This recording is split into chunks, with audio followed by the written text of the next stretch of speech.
The Saffron Terror, Part 4.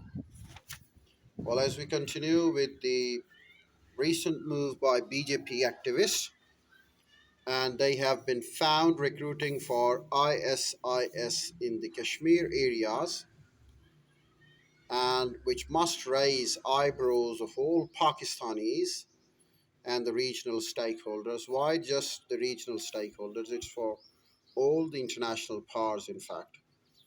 The issue needs rigorous investigation as foothold of the group isn't going to be favorable for any nation.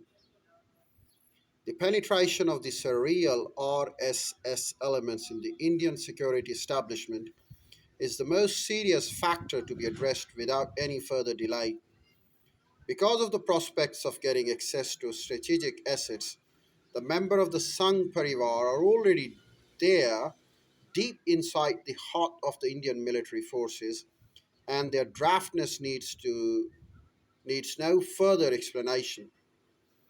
Even the RSS chief reportedly made fun of India's mainstream military and humiliatingly compared the national military with his own trained Sangh Parivar militants. He dared to declare the latter far better and professionally more sound than the former.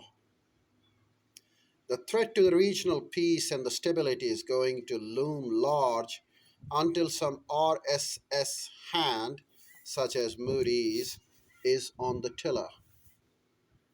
However, the major world players, the US and Europe, seems to have issued India a carte blanche to let it dance whatever the way it likes to. Now, this is an extremely dangerous certificate because an ideology the New York Times would dub another face of fascism that is extremely rational in its policies and actions could only be deemed, could only be deterred, I beg your pardon, please, could only be deterred by some external reasons. But if there is nothing external to contain, the bigots may find no reason to inhibit their vindictive instincts. Has the world decided to bear the brunt? Has the world community forgotten that this is the same Moody who was once barred from entering Europe and the US until recently?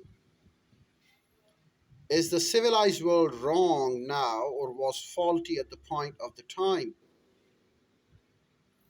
The immediate demand of rationality is a serious demand of the day.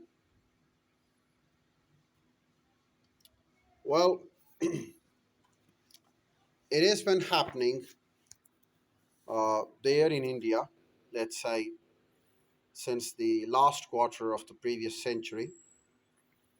And it has been happening not just to the masses of India, but the intelligentsia of India has also taken a turn towards extremism.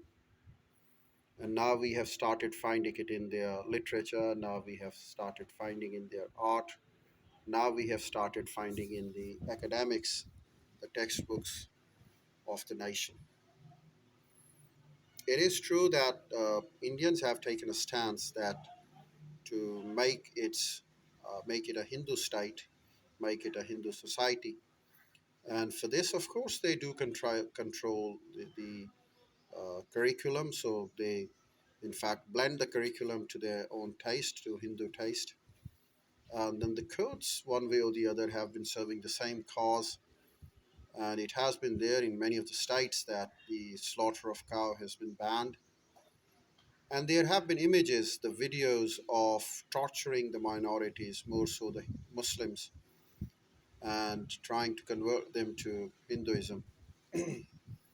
And this has brought, in fact, no action from anywhere within the border or without the borders.